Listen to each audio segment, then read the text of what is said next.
बहुत सारा वीडियो मैं नॉट सेट के लिए ऑलरेडी अपलोड किया, but this video is very different because it contains everything about not set. I think no one ever talked about this. I know this video is too much long because of this, because of the content. Because today I will talk about everything about the not set, what is not set, the eligibility criteria and the syllabus and the most important subjects, the major subjects and the minor subjects and the most important topics you have to complete that, and the books for the not set, the important books and the test series and also the selection and the after the not set, the selection procedure like the choice filling, online document verification, physical document verification with the joining procedure, medical procedure, police verification, and then after that the duty hours of the AIMS, and another one is the facilities as a nursing officer, क्या क्या मिलता है इधर, quarter देते हैं कि नहीं है, हम लोग का क्या सैलरी होता है as a nursing officer in the AIIMS, and different types of various types of the allowances we are getting. I will talk each and everything in this video. Please end तक देखिए. So at first, what is NOTSET? NOTSET is a recruitment test for the selection of the nursing officer in the AIMS. AIMS is an autonomous body, we all know, and AIMS is the top level of the institute in the healthcare setting. If you grab a seat in AIMS, you are at the top of the health system.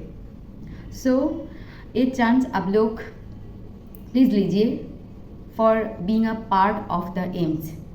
And ये exam 2 stage में होता है, प्रीली and the mains. प्रीली जो exam होता है it contains 100 marks. 100 marks वो जो 90 minutes का एग्ज़ाम होता है, 100 मार्क्स में 80 marks for the nursing subject. I will discuss the syllabus also. And nursing subject के साथ साथ आता है non nursing for the 20. I will discuss the syllabus also. And then उसके बाद time gap between the prelims and mains mostly 15 days, 15 to 18 days. So mains का जो exam का मार्क्स होता है वो 160 मार्क्स, एंड 160 मार्क्स का एग्ज़ाम वो time for this mains exam 180 minutes. And ये इसमें नॉन नर्सिंग नहीं होता है, only the nursing part, the same syllabus as the prelims. So this is the exam pattern. Now the question is who are eligible. मैं already इसमें बात की, but most of the people are saying I am eligible or not, like this. So I am here to clear again your doubts. So basically eligibility criteria, the candidates who are having the BSc nursing degree, आप लोगों को experience नहीं चाहिए होता to appear this exam. So after having the BSc nursing degree with the registration certificate as a registered nurse and midwife, you have to have this registration certificate while applying for the NOTSET. So this is the criteria for the BSc. And if you are MSc तो उसमें और तो कुछ problem नहीं है, you can give the exam. And then the candidates who are having the GNM degree, this is the main query. बहुत सारा GNM candidates मुझे पूछा मैं GNM से हूँ, मैं एग्ज़ाम दे सकती क्यों नहीं, ऐसे करके. So ऐसे भी क्वेश्चन आया है. मैं आर्ट्स जो मेरा 12th में आर्ट स्ट्रीम था, मैं उसके बाद GNM में आई हूँ, मैं NOTSET दे सकते. हाँ आप लोग दे सकते हैं, क्यों नहीं दे सकते. आपका criteria is that GNM degree you have to get, and then you have to experience 2 years. You should have 2 years of experience from a 50 bedded, at least 50 bedded hospital, so that you can apply for this exam. So this is the criteria. BSc के लिए experience नहीं चाहिए होता है, but GNM के लिए 2 years of experience चाहिए होता है. If you have done the post basic BSc nursing, then you don't have to give the experience certificate. Directly you can apply for this exam. So this is the eligibility criteria for the NOTSET. Now come to the syllabus. Subjects के बारे में बोलूँगी. That is the जो medical surgical nursing या अभी adult health nursing नाम से अभी का जो सेमिस्टर वाइज जो सिलेबस है उसमें एडल्ट हेल्थ नर्सिंग सेम है. उसके साथ fundamental of nursing, paediatric, psychiatric, obs-gynae, community health. So these 6 are the major subjects. You have to go through all the details for appearing this exam. जो minor subjects है like the pharmacology, pathology, nutrition, biochemistry, management, education, research everything, microbiology, psychology, sociology also. ये आप लोग को जो मैं book suggest करूँगी उसमें जो जो पोर्शन है वही ठीक है, इतना ज़्यादा नहीं उसको स्टडी करना है। बट आप लोग थोड़ा तो बहुत आप लोग का सेशन में ऑलरेडी पढ़ चुके हो तो इतना भी प्रॉब्लम नहीं होगा। But you have to get the clear concept of the 6 major subjects, the fundamental of nursing, med surg and the pediatric, psychiatric, OBG and community. So this is the subjects and syllabus everything. So उसके बाद आता है कि किसी का question है, मुझे exam के लिए पूरा सब बुक पढ़ना होगा जो हम लोग already during our session already पढ़ चुके हैं वही स्टडी करना है कि नहीं है। वो जो हम लोग 10 ईयर्स का जो यूनिवर्सिटी एग्जाम के लिए जो 10 ईयर्स प्रैक्टिस करते हैं वो अभी प्रैक्टिस करना होगा कि नहीं है। मैं बोलूँगी नहीं पढ़ना है, आपका सिलेबस का बुक भी नहीं पढ़ना होगा and also the university exam का जो 10 ईयर्स है वो भी नहीं चाहिए। सो आपको क्या चाहिए अभी, ये है question. So this is I will suggest 3 types of books. First target high and पियर Jadhav volume 1 and volume 2 and another one is the mission Paricharika. अभी मेरे पास मिशन परिचारिका, पहले मेरे पास सिर्फ टारगेट हाई एंड पियर जादव थी, सो मैं वो 2 बुक के बारे में बोलती थी। अभी मेरे पास मिशन परिचारिका का बुक है। मिशन परिचारिका is very good and very best book. This is a best book, I already read this book. So north के लिए ये भी काफ़ी है। अगर आपका लगता है मेरा स्टडी मटेरियल बहुत सारे हो रहा है तो डोंट गो फॉर द पियर जादव वॉल्यूम 1 जो थ्योरी का होता है, बट आपके पास MCQ के लिए पियर जादव का वॉल्यूम 2 होना ही चाहिए। एंड अगर आप टारगेट हाई नहीं पढ़ना चाहते हो तो गो फॉर द मिशन परिचारिका, उसमें इतना अच्छे से कंटेंट है, you can study this also. So if you have no time then go theory. अगर अभी नॉर्थ स्टेट 9 के लिए टाइम थोड़ा बहुत कम हो रहा है, सो नॉर्थ स्टेट 9 के लिए अभी mission Paricharika for theory I will suggest and another one is the पियर जादव वॉल्यूम 2 जो MCQ के लिए, जो थ्योरी MCQ हो गया है उसको वही आपको रिविजन करना है। तो और एक बुक होता है जो मिशन हाई से LMR का एक बुक है, ये इतना छोटा सा ही होता है पर इसमें जो कंटेंट है वो एज अ जो प्रीवियस ईयर का क्वेश्चन को इतना अच्छे से SAQ फॉर्मेट में ये लोग प्रिपेयर किया हुआ। सो SAQ में क्या होगा, आपको इतने यही पूरा रॉ मटेरियल है, इसमें मोर देन 8000 इतने सा बुक में ही 8000 MCQ है। ये जो क्वेश्चन है SAQ फॉर्मेट में है, MCQ में नहीं है, तो इसमें वो जो वेस्ट नहीं हुआ है, वो जो स्पेस वेस्ट नहीं हुआ है, सिर्फ क्वेश्चन एंड उसका answer. So you can carry everywhere in this book, in the train, bus, metro, everywhere. And also if you are working you can take this book in your work area. If you get the time you can study this book, and for the self study in your room also this book is perfect. So ये भी आप खरीद सकते हैं। और अगर आपके पास बहुत सारा टाइम अभी भी है, नॉट रेडी पढ़ाई कर रहे हो, तो आप लोगों के लिए एक सजेशन है, अभी आप पियर जादव का वॉल्यूम 1 एंड 2 खरीद लो।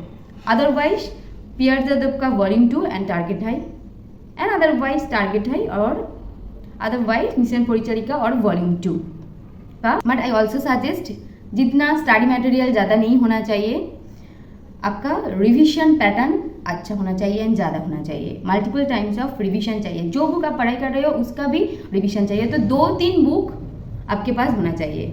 सो ये बेस्ट बुक है, यू डिसाइड आप लोग क्या परचेज करोगे। सो ऑलरेडी मैं मेंशन कर चुकी हूँ। Now come to the test series. एक क्वेश्चन आता है टेस्ट सीरीज हम लोग कब से स्टार्ट करेंगे। मैं पहले बोलूँगी आप लोग अच्छे से थ्योरी को कंप्लीट करो किसी भी बुक से, otherwise it is from the target high और it is from the mission Paricharika और द पियर जादव वॉल्यूम 1 का बुक। अच्छे से मैं ये बोलूँगी पियर जादव का जो वॉल्यूम 1 थ्योरी है वो काफ़ी नहीं है, उसके साथ आपको टारगेट हाई भी करना होगा और टारगेट हाई और मिशन परिचारिका करना होगा। सो ये सोच के आप लोग स्टडी मटेरियल परचेज करो। सो आपको पहले थ्योरी को अच्छे से कंप्लीट करना होगा। थ्योरी का जो कॉन्सेप्ट क्लियर होने के बाद, कॉन्सेप्ट क्लियर अगर ये बुक से नहीं हो रहा है तो आपका जो सिलेबस का बुक है सिर्फ वो टॉपिक के लिए आप लोग you can study this part from your syllabus book, because syllabus book में ज़्यादा होता है, उधर कॉन्सेप्ट क्लियर ज़्यादा हो सकता है। ऐसा नहीं है कि पूरा सिलेबस आपका कॉन्सेप्ट क्लियर नहीं है, ऐसे तो नहीं हो सकते हैं। जो जो पोर्शन आपका क्लियर नहीं है वो अच्छे से किसी भी यूट्यूब चैनल से भी आप लोग देख सकते हैं। वो टॉपिक के लिए आपका सिलेबस का बुक भी देख सकते हैं। If there is also doubt you can contact me also. So this is how you can clear your concept. So after clearing the concept then go for the test series. Otherwise अगर आप fast में ही test series ले लोगे ना, आपका बहुत सारा demotivation आएगा, क्योंकि फास्ट में बहुत सारा गलत होंगे, नेगेटिव मार्किंग बहुत सारा होंगे, क्योंकि आपका अभी थ्योरी अभी ख़त्म नहीं हुआ, कॉन्सेप्ट क्लियर नहीं हुआ तो होंगे। सो इसमें फ्रस्ट्रेशन डिमोटिवेशन आएंगे। So just keep in mind theory खत्म होने के बाद टेस्ट सीरीज लेना है। ये देखो आपका थ्योरी कब खत्म हो रहा है, उसके बाद टेस्ट सीरीज बहुत सारा प्लेटफॉर्म है। मैं बोलूँगी मेरा इतना आइडिया नहीं है, क्योंकि मैं सिर्फ मेंस के लिए 15 डे का प्रीली के बाद टेस्ट सीरीज लिया है उत्कर्ष नर्सिंग क्लासेस से। This is not for sponsor, I am just sharing my experience. So बहुत सारा मेरा जो फ्रेंड्स है ऑलरेडी बहुत अच्छा रैंक किया नॉर्सेट 8 में। सो वो लोग किसी ने NNL से लिया है टेस्ट सीरीज, किसी ने उत्कर्ष एंड JINC, ये 3 मुझे याद आता है, एंड फिजिक्स वाला, ये 4 अच्छा है। ये आपको ऐसा मैं बोलूँगी कि ये कोचिंग बेस्ड है, वो कोचिंग बेस्ड है, इससे टेस्ट सीरीज ले लो, क्योंकि आपको करना है। आपका जितना थ्योरी क्लियर होगा, कॉन्सेप्ट क्लियर होगा, आपका टेस्ट सीरीज का मार्क्स ज़्यादा होगा। आपका जितना आप नेगेटिव मार्किंग कंट्रोल कर सकते हो, तब आपका अच्छा रिजल्ट आएगा। तो इसमें कोई कोचिंग का कोई हाथ नहीं होता है। सो टेस्ट सीरीज आप किसी भी वो 4 में मेंशन किया, किसी से ले लो। आपका जो खुद को इम्प्रूव करो, कोचिंग इम्प्रूव करके कोचिंग का कुछ नहीं फ़ायदा होने वाला। किसी कोचिंग से फर्स्ट रैंक आ रहा है, कि आप सेम कोचिंग से कुछ भी नहीं कर पाए, ऐसा तो हो सकता है। सो आपको खुद को इम्प्रूव करो, यही मेरा राय है। So this is about the test series and now the daily routine for the not set. मैं ऑलरेडी बोल चुकी हूँ about the study plan, but फिर भी अगर आप मेरे अकाउंट में न्यू हो तो आपके लिए ये वीडियो है। You are appearing for NORCET 9, आपके पास अभी भी 3 मंथ का टाइम है। And if you are planning for the NORCET 10 then आपके पास अभी बहुत टाइम है। सो अभी से जो नॉर्सेट 9 का कैंडिडेट जैसे स्टार्ट करेगा, आप भी ऐसे ही स्टार्ट करो, क्योंकि आपका उसके बाद थ्योरी कंप्लीट करने के बाद आपके पास बहुत ज़्यादा टाइम होगा। ऐसे मत सोचो मेरे पास बहुत टाइम है, मैं अच्छे से थोड़ा सा रिलैक्स करके पढ़ाई करूँगी, क्योंकि ऐसे नहीं करना है। आपको फर्स्ट दिन से एक्टिव होना पड़ेगा, आपको माइंड प्रिपरेशन करना होगा, क्योंकि मुझे ये करना ही है। सो ऐसे माइंड प्रिपेयर करके आपको फर्स्ट डे से पूरा आपको एनर्जाइज करना है, खुद को एनर्जाइज करके आपको स्टार्ट करना है। सो मैं अभी आप 10 आवर्स का रूटीन सेट करो, उसके बाद टाइम को इंक्रीज करना है। सो अभी 5 आवर्स फॉर मिशन परिचरिका और target high, and 5 hours for PR Jadhav. So ऐसे करके फर्स्ट पेज से स्टार्ट करो। ऐसे आपका सेल्फ इवैल्यूएशन होगा कि मेरा इतना पेज का बुक है एंड मैं इतना कर चुकी हूँ ऑलरेडी। सो ऐसे आप लोग आपका इवैल्यूएट भी कर सकते हो। इतना इधर एक 10 पेज किया मेड सर्च में, मेंटल हेल्थ में जाके और 10 पेज किया, ऐसे मत करो, क्योंकि इसमें ज़्यादा कन्फ्यूजन होंगे। ये कॉम्पिटिटिव एग्जाम है, आपको बहुत एक्यूरेट होना पड़ेगा, कन्फ्यूज नहीं होना है। सो एक पेज पढ़ के आपको कॉन्सेप्ट क्लियर करके आगे बढ़ना है। ये एक अच्छा वाला ट्रिक्स है। सो उसके साथ पूरा जो 5 आवर्स का आप टारगेट हाई अगर करोगे तो टारगेट हाई में बहुत सारा ऑप्शन है। आपको अपेंडिसिस है, उसके लिए थोड़ा 30 मिनट्स रखो, थ्योरी के लिए रखो 3 hours, and 1 hour for the raw MCQ जो है, एंड उसके साथ साथ हाफ एन आवर रखो image based and clinical based question के। डेली ऐसे आगे कंसिस्टेंसी मेंटेन करके करोगे ना, आपको बहुत सारा ये जल्दी ख़त्म हो जाएगा ऐसा लगेगा, क्योंकि आप ये करके डिवाइड करके तो किया ना। उसके साथ जो PR जादव का वॉल्यूम 1 के लिए 3 आवर्स रखो, एंड वॉल्यूम 2 के लिए जो MCQ के लिए 2 आवर्स रखो। सो 5 आवर्स कंप्लीट। पहले से सिर्फ नर्सिंग के लिए आपको ध्यान देना है, नॉन नर्सिंग बाद में करो। नॉन नर्सिंग एग्जाम के पहले 15 to 20 डेज बिफोर आपको नॉन नर्सिंग में ध्यान देना है। सो अभी वो इतना इंपॉर्टेंट नहीं है। ऐसे करके आपका डे को डिवाइड करो, एंड ये देखो नॉर्सेट 9 तक आपके पास कितना डे है, डे को डिवाइड करो। उसके साथ साथ देखो आपके पास 1 मंथ का रिविजन टाइम है कि नहीं। जो जितना रिविजन टाइम आपके पास है, अगर अभी आपके पास 3 मंथ्स है 90 डेज, सो आपको 1 मंथ रिविजन के लिए रखना ही है। सो ऐसे करो कि आपको 60 डेज में पूरा थ्योरी एंड MCQ का एक बार ख़त्म होना ही है, जो स्टडी मटेरियल आपके पास है। so that you can revise 30 days. So ये काफ़ी है. 30 डेज में आपको बहुत बार ऑलरेडी मैं एक स्टडी प्लान के बारे में बोल चुकी हूँ.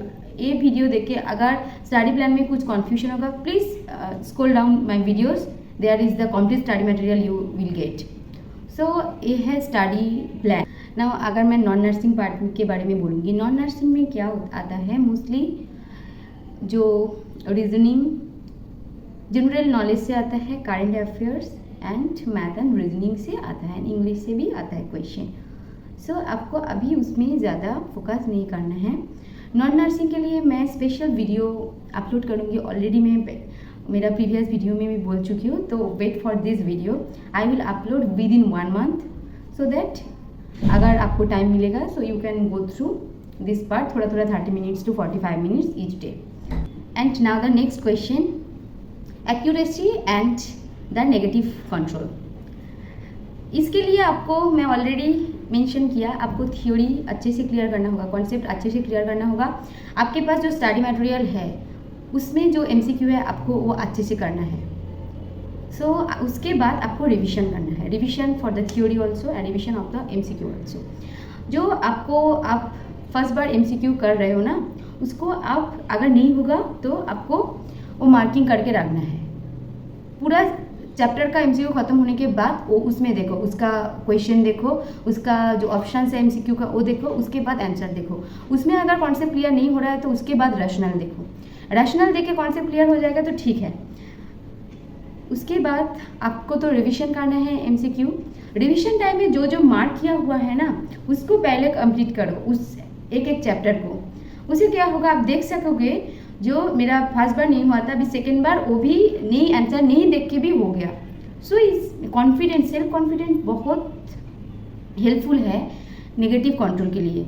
अगर आप देखो कि मेरे से नहीं हो रहा है तो वो जो सेल्फ कॉन्फिडेंस डाउन हो जाएगा एंड फ्रस्ट्रेशन आएगा ना, उससे बहुत सारा नेगेटिव मार्किंग होता है. ऐसा नहीं कि आपको आपका नॉलेज नहीं है इसलिए नेगेटिव मार्किंग, ये नहीं है. आपका नॉलेज बहुत सारा है बट आपको सेल्फ कॉन्फिडेंस हर टाइम बूस्ट करके रखना है for control the self marking.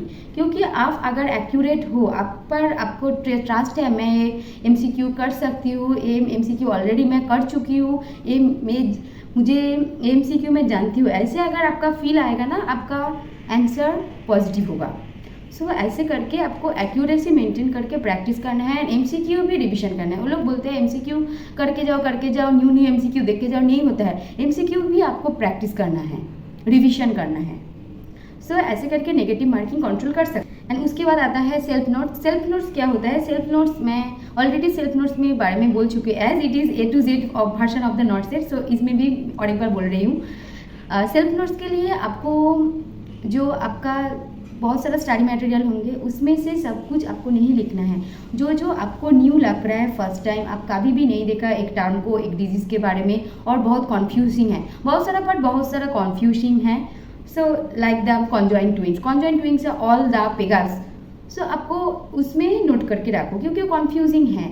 Like the spina bifida, what is meningomyelocele, what is meningocele, spina bifida, spina occulta, ये कन्फ्यूजिंग है. तो सो स्पाइना ऑकल्टा करके एक लाइन लिख के रखो. जब पूरा नहीं लिखना है, एक लाइन लिख के अगर वो लाइन देखोगे ना पूरा सब कुछ याद आ जाएगा. ऐसे करके कन्फ्यूज पार्ट भी आपको सेल्फ नोट्स में रखना है, जो न्यू पोर्शन है वो भी रखना है. उसके लिए per day 10 to 30 minutes time रखो और वो एवरी डे वो देखो, वो भी आपको वो भी न्यू नहीं रहेगा, वो भी बहुत बार प्रैक्टिस हो जाएगा. सो ऐसे करके आपको सेल्फ नोट्स करना होगा. Throughout your preparation you have to take care your mental and physical both health. Don't take much stress आपको, क्योंकि आप ऑलरेडी थ्योरी कंप्लीट किया, सब लोग नहीं कर पाते हो तो क्यों इतना स्ट्रेस लेना है. सो थ्योरी किया, MCQ किया तो सेल्फ कॉन्फिडेंट हो, स्ट्रेस को नीचे रखो. आपका यू स्ट्रेस ज़्यादा होना चाहिए बट डिस्ट्रेस नहीं होना चाहिए.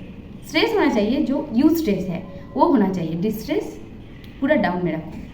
सो मेंटल हेल्थ को ध्यान देना है. उसके लिए आपके पास बहुत सारा टेक्निक है. You already you are a nurse, you know everything about this.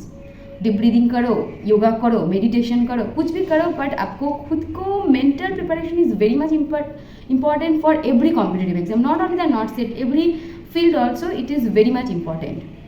And as a nurse I always recommend this. सो उसके साथ जो एग्ज़ाम डे है, एग्ज़ाम डे से पहले बहुत सारा कुछ पढ़ना नहीं होता है, क्योंकि आप ऑलरेडी बहुत दिन पहले थ्योरी MCQ एक बार कंप्लीट कर चुके थे। उसके बाद आप 1 मंथ का रिवीजन भी लिया, क्यों इतना टेंशन करना है? वही मेरा पॉइंट ऑफ व्यू है। सो टेंशन आएगा जो यू स्ट्रेस वाला। टेंशन नहीं होने से तो चिल होके हम लोग घूमेंगे इधर उधर। यू स्ट्रेस वाला अगर आएगा तो पॉजिटिव रिजल्ट देंगे, डिस्ट्रेस आएगा तो नेगेटिव ही देंगे। सो इसमें आपको ध्यान देना है। As you are nurse, you already know, you already council so many people in your life, so why you can't counsel yourself? So this is the query. And exam day में आपको अच्छे से एक्यूरेसी के साथ exam देना है।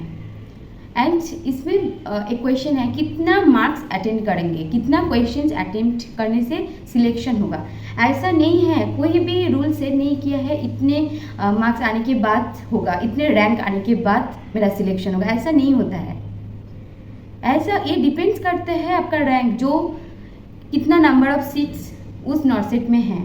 Number of seats of each AIIMS also matter करते हैं, एंड द रैंक ऑल्सो।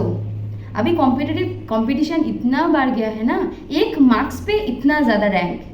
मेरा जो 64.75% आया था मेंस में, उसमें 50 लोगों का था सेम मार्क्स। बट उसमें क्या होता है, जिसका डेट ऑफ बर्थ थोड़ा पीछे है उसका रैंक पीछे होता है, जिसका नेम का लेटर उसके होता है पीछे होता है, जिसका नेगेटिव मार्किंग ज़्यादा होता है उसका पीछे, ऐसे करके वो सेट करते हैं रैंक। सो ऐसे नहीं बोल सकते इतना मार्क्स में इतना रैंक में सिलेक्शन हो जाएगा। और एक चीज़ है, लोग बोलते हैं मेरा एम्स में हो जाएगा क्या इस रैंक पे, ये भी नहीं होता है।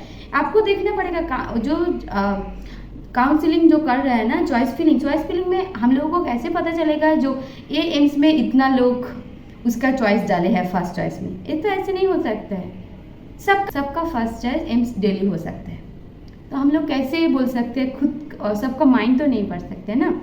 सो ऐसा नहीं हो सकता है। और लोग बोलते हैं इतना रैंक में मेरा ये हो जाएगा, कैसे मालूम होगा इतना रैंक के अंदर कितने लोगों का माइंड में ये सोच है कि मुझे एम्स भुवनेश्वर जाना है, एम्स कल्याणी जाना है। ये भी नहीं हो सकता है, रिजल्ट आने के बाद ही ये पता चलेगा। एंड ऐसा नहीं है, लोग बोलते हैं कितना रैंक पे एम्स कल्याणी सिलेक्ट होंगे, ऐसा बहुत सारा क्वेश्चन आया है। ये तो आपको वैकेंसी बोलेंगे ना।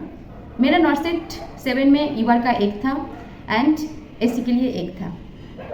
तो कैसे, अगर मेरे एम्स भुवनेश्वर में मेरा एक फ्रेंड आया है, उसका नॉर्सेट 7 में रैंक था ऑल इंडिया रैंक 27 कैटेगरी से है। सो उसको 27 रैंक करके भी एम्स कल्याणी नहीं मिला है, उसका ड्रीम एम्स नहीं मिला है। तो हम कैसे बोल सकते हैं जे इस रैंक पे आपको मिलेगा कल्याणी और भुवनेश्वर आपका ड्रीम एम्स, नहीं बोल सकते। So this is the answer. उसके बाद आता है the process after the mains results. Mains का रिजल्ट्स बहुत दिन नहीं लेते हैं, विदिन 1 वीक मेंस का रिजल्ट आ जाते हैं। 1 वीक के बाद विदिन 7 डेज उसका चॉइस फिलिंग होता है। Choice filling and seat allotment जो है वो स्टार्ट होता है, उसका रिजल्ट आता है। उसके लिए how to do the choice filling मैं इस वीडियो में इतना ज़्यादा नहीं बोलूँगी, क्योंकि मैं ऑलरेडी उसके ऊपर एक वीडियो अपलोड की हूँ। अगर आपके पास अभी देख सकते हैं, अभी तो कोई नॉर्सेट नहीं है, सो नॉर्सेट 9 देने के बाद वो वीडियो आप देख सकते हैं चॉइस फिलिंग के बारे में। चॉइस फिलिंग होने के बाद उसका रिजल्ट आएगा विदिन 10 to 12 डेज। सो आपको सीट अलॉटमेंट हो गया, उसमें बोलेंगे आपका कौन सा एम्स आपको मिला है। सो उसमें आपका हो गया। उसके बाद आपको ऑनलाइन डॉक्यूमेंट वेरिफिकेशन का डेट डालेगा। ऑनलाइन वेरिफिकेशन में क्या क्या डॉक्यूमेंट्स चाहिए होता है, इसे मैं ऑलरेडी बोल चुकी हूँ उस वीडियो में, so you can go through that. So आपको ऑनलाइन डॉक्यूमेंट वेरिफिकेशन, तो आपके पास डॉक्यूमेंट्स ही है ना, सो वही अपलोड करना है। ऑनलाइन डॉक्यूमेंट वेरिफिकेशन के बाद कितना टाइम लगता है फिजिकल डिग्री और ज्वाइनिंग के लिए, बहुत सारा क्वेश्चन मुझे पूछा गया। सो इसमें भी मेरा आंसर नहीं है, मैं सिर्फ एक्सपीरियंस शेयर कर सकती हूँ। हम लोग का रिजल्ट्स तो बहुत पहले आ चुके थे अक्टूबर में, बट हम लोग का जो ये हुआ फिजिकल डॉक्यूमेंट वेरिफिकेशन हुआ जनवरी में, लास्ट वीक ऑफ जनवरी में। उस टाइम में बहुत सारे एम्स में ज्वाइनिंग प्रोसीडियर कंप्लीट हो गया। उस टाइम किसी किसी का सैलरी भी आ गया था जब हम लोग का फिजिकल डॉक्यूमेंट वेरिफिकेशन हो रहे थे। उसके बाद हम लोग का ज्वाइनिंग हुआ मार्च लास्ट वीक से ज्वाइनिंग मिला था। सो उसके बाद ज्वाइनिंग हुआ। उस टाइम में तो उसका नर्सिंग ऑफिसर के पास सैलरी, उसका 2-3 महीने का सैलरी आ गया था, बट हम लोग का उस टाइम ज्वाइनिंग हो रहा था। हम लोगों का तो फिर ठीक है। जो एम्स पाटना नॉर्थ सेट 7 का अभी 10 days बिफोर उसका ज्वाइनिंग हुआ है। सो उसका सैलरी भी थी कितने, अभी हम लोग के पास 2.5 months का सैलरी है, उसके बाद अभी ज्वाइनिंग डे है। सो ऐसे करके ज्वाइनिंग होता है। वो इंस्टीट्यूट से इंस्टीट्यूट वेरी करते हैं, वो हम लोग नहीं बोल सकते हैं। किसी का मर्जी कब लेंगे, ऐसा नहीं है कि ये पूरा हर टाइम लेट करेंगे, क्योंकि एम्स पाटना जब नॉर्थ सेट 6 आया था ना, वो फर्स्ट ज्वाइनिंग का प्रोसीड्यूर कंप्लीट किया था। अभी नॉर्थ सेट 7 में बहुत लेट किया, I don't know north set 8 में क्या होगा। सो ऐसे करके होता है। सो फिजिकल डॉक्यूमेंट वेरिफिकेशन के लिए आपको जाना है, एंड इधर तक आपको मेडिकल सर्टिफिकेट का कुछ मामला नहीं है। ज्वाइनिंग टाइम में ज्वाइनिंग लेटर के साथ आपको मेडिकल सर्टिफिकेट पेश करना है। इसके लिए मैं ऑलरेडी बोल चुकी हूँ कि आपको एम्स से करने से बहुत अच्छा होगा। किसी भी एम्स से आप मेडिकल सर्टिफिकेट कर सकते हो, क्योंकि उधर जो कैटेगरी देते हैं, जो पोजीशन देते हैं for the medical officer and for girls, वो फॉर गर्ल्स फीमेल डॉक्टर्स ही चाहिए होता है with they are demandable position वाला डॉक्टर। सो एमसी अच्छा होता है फॉर द मेडिकल सर्टिफिकेट। वो लोग बहुत टाइम नहीं लेते हैं। मेरा एक दिन में जिस दिन मैं मेडिकल सर्टिफिकेट किया था उस दिन ही ज्वाइन किया था। सो आप सोच लो कितना टाइम लगता है मेडिकल सर्टिफिकेट के लिए। इसके लिए इतना भी भाव नहीं देना। ज्वाइनिंग तक पुलिस वेरिफिकेशन का कोई मामला नहीं है। हम लोग का ज्वाइनिंग हो गया है 2.5 months, अभी आके पुलिस वेरिफिकेशन हो रहा है।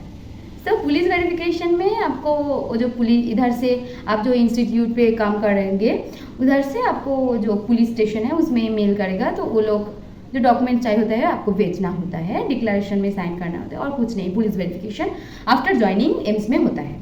ऐसा नहीं है जो कुछ होता है ना, पुलिस वेरिफिकेशन करके मेडिकल सर्टिफिकेट बना के उसके बाद ज्वाइनिंग, ऐसा नहीं है। ज्वाइनिंग के बाद सैलरी के बाद पुलिस वेरिफिकेशन होता है फॉर एम्स। एंड उसके बाद ये हो गया आपका joining and all. Now as a nursing officer आपको क्या क्या फैसिलिटीज़ मिलता है एम्स से? बहुत सारा फैसिलिटीज़ मिलता है, बहुत सारा, ये काफ़ी है। सो बहुत सारे अलाउंसेस मिलेगा।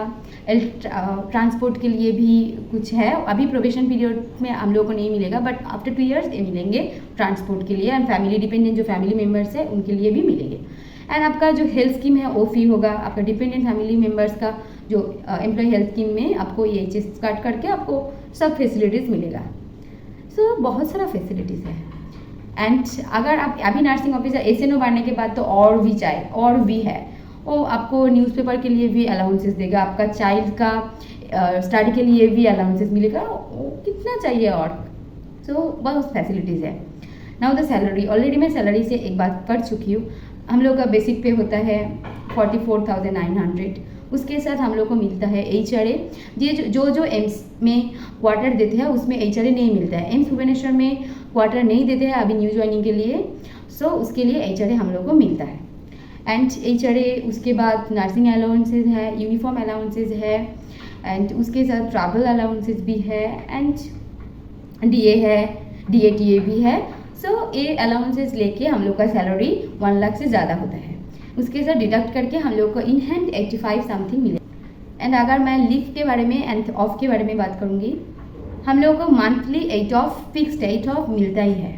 उसके साथ साथ हम लोग को मिलता है 30 EL per year and 8 casual leave per year, 2 RH regional holiday per year.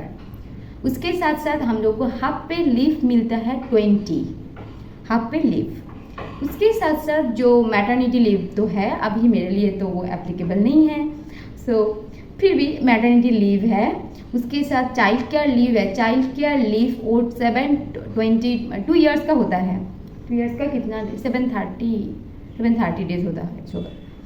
So first 365 days child care leave के लिए आपको पे करेंगे विदाउट वर्किंग, बट फुल पे लीव मिलेगा आपको first 365। Next 365 child care leave के लिए आपको हाफ पे लीव मिलेगा, हाफ सैलरी मिलेगा, हाफ आपको छुट्टी मिलेगा।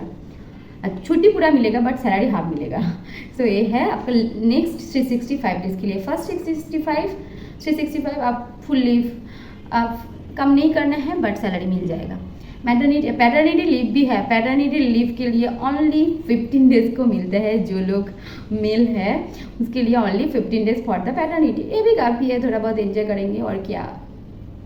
बहुत सारा लीव है, स्पेशल कैजुअल लीव भी मिलता है, कुछ स्पेशल केस में ये मिलता होगा। सो this is about the leave.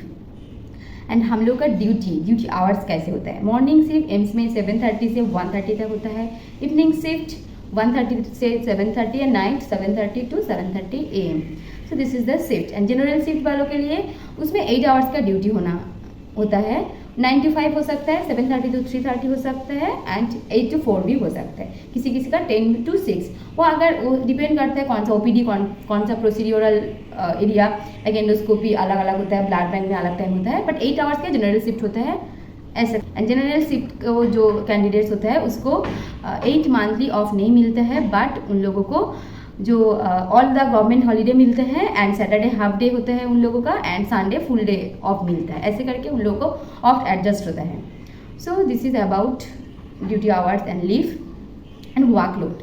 AIIMS में वर्कलोड तो होता ही है, जो अभी न्यू एम्स है उसमें वर्कलोड ज़्यादा नहीं होता है। सो एक गुड पॉइंट है, but like AIIMS Delhi and AIIMS Bhubaneswar इसमें बहुत सारा वर्कलोड होता है। वो भी डिपेंड करता है व्हाट और द वर्किंग एरिया ऑल्सो। अगर if you are working in the medicine ward, ICU, trauma and OT and any gastro pulmonary cardiology department, then बहुत सारा वर्कलोड है। But if you are working in the urology, obs gynae and postnatal, इसमें ज़्यादा काम नहीं होता है, but काम तो होता ही है, बट इतना हेक्टिक वर्कलोड नहीं होता है। So this is about the workload. But ये ठीक है ना, आपका 4 days ड्यूटी करके एक ऑफ मिल रहा है, ये तो कर सकते हो।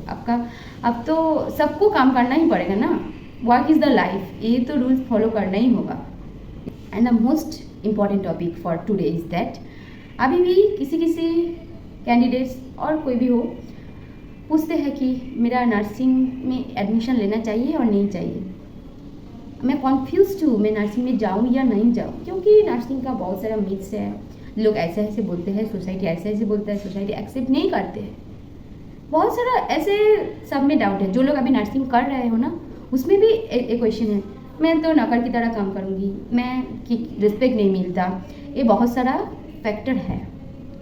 बट आफ्टर मेरे भी फर्स्ट सेकेंड ईयर में ऐसा ही था, बट अभी आफ्टर गेटिंग द एम्स मेरा अभी तो एज भी हो रहा है ना, मैच्योर भी हो रही हूँ, उससे थोड़ा पॉइंट ऑफ व्यू भी अलग हो रहा है, तो एक गुड है। उसमें मैं क्या बोलूँगी, अगर आपको लगता है आपको बहुत सारा काम करना होता है, नौकर की तरह आप काम करना होता है नर्स को, ऐसा कौन सा प्रोफेशन नहीं है जो काम नहीं करना है। वी आर गेटिंग द नौकरी मीन्स व्हाट, नौकर। सो क्यों, तो नौकरी ही एक जॉब के लिए ही तो हम लोग इतना पढ़ाई कर रहे हैं। आप अगर स्टेट में काम करोगे तो आपको वो नौकरी नहीं है, अगर प्राइवेट में वो नौकरी नहीं है, सेंट्रल में नौकरी नहीं है। जो पुलिस ऑफिसर है, जो आर्मी है, वो नौकरी नहीं कर रहा है, वो नौकर नहीं है सेंट्रल का, वो नौकर नहीं है गवर्नमेंट का। सो जो लोग डॉक्टर है वो भी तो नौकरी ही कर रहे हैं ना, वो नौकर नहीं है। ये पहले खुद को पूछो, एंड ये भी पूछो कि आप लोगों को सब प्रोफेशन में ही काम करना है। मैं अगर डॉक्टर के बारे में बोलूँगी, आप लोगों को देखा है एक इंटर्न को, वो हाउस कीपिंग से लेकर नर्स का, वो फ्लेबोटोमिस्ट का, वो सब का काम करता है एक इंटर्न। उसके साथ जो रेसिडेंट्स होता है, वो पेशेंट्स के सामने उन लोगों को कितना गाली मिलता है ये पता है आपको। Patient relatives, patient, nursing officer, any health care members के सामने, क्योंकि वो लोग सबऑर्डिनेट है। अगर आपको इतना ज़्यादा फेम पोजीशन चाहिए, आपको नीचे से बेसलाइन से स्टार्ट करना होगा ना। मेरा एनएस को तो अभी कोई किसी ने इतना ज़्यादा जालिम नहीं करेगा। एक क्वेश्चन है, अभी आप नर्सिंग ऑफिसर हो, उसके बाद आपको SNO बनना है, ANS, DNS, NS तक आप जाओ, उसके बाद सोचो आपको क्या मिल रहा है नहीं रहा है। जो जूनियर डॉक्टर है उसके लिए भी अभी वो सबऑर्डिनेट है, उसके लिए भी ऐसा ही उसका फील होता है। जो अभी टीचर अगर सोचोगे, वो हेड टीचर जो बोलेंगे, हेड सर और हेड मास्टर और हेड मिस्ट्रेस जो बोलेंगे, वो उसको ऐसे ही उनको चलना होगा, तो क्योंकि वो सबऑर्डिनेट है। जो पुलिस ऑफिसर होता है, जो मेजर साहब, कमांडर, उन लोगों का पोजीशन ऊपर है, जो नीचे में है, तो लोग वो भी तो सबऑर्डिनेट है, उसको तो किसी को बात ओबे करके ही चलना पड़ता है ना। क्यों आप लोग ऐसे सोचते हो? And if I talk about the respect जो आप खुद को आपको गेन करना है, कोई लोग आके आपको रिस्पेक्ट नहीं देंगे।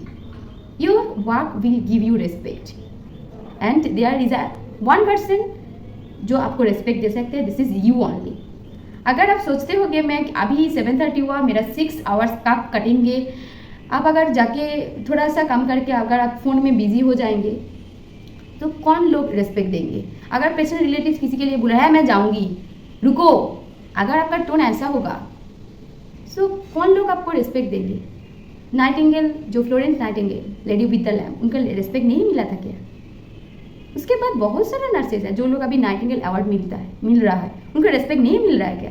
रेस्पेक्ट मिलेगा, आपका काम आपको रेस्पेक्ट देंगे। सो this is the point of respect.